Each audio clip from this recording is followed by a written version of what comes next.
Бүгінгі таңда Қазақстанның 8 миллион 600 мың гектар жері Ресейдің полигонда, Ресейге арендаға берілген екен. 8 миллион 600 мың гектар деген Амангелді. Бұл 2 Швейцария, 3 Бельгия.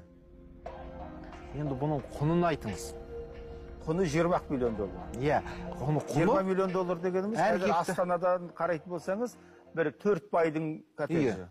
Әр гектарын біз, осы 8 миллион гектар полигонның, әр гектарын $2 жетпейтін бағаға, былайша айтқанда, жалға беріп отырмыз. 2012-13 жылдар бұл көлем 12 миллион гектар болатын, ол кезде әр гектарын 349 теңгеге жалға беріп келгенбіз.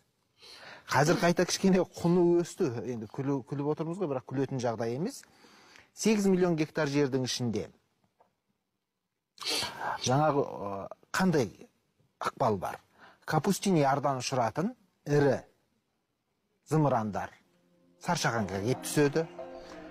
Тағы басқа да баллистикалық мақсаттағы алыс қашықтыққа ұшатын зымырандардың сынағы осы аймақтарда өтіп жатады. Енді одан кейінгі төменгі дәрежелердегі атыс қаруларын айтпай қояйық, жаңағы танктер, гаубицалар, зеңбіректер деген сияқты. Ірі көлемдегі несі осындай зардаптарын төндіріп жатыр. Екінші қараңыз, егерде халықаралық әуе тасымалының картасын қарасаңыз, онлайн жүйеде, Қазақстанның үстінен көп азаматтық ұшақ ұшпайды. Немесе оңтүстікпен кетіп қалады, немесе Транссібір Ресейдің аспанымен ұшады. Неге?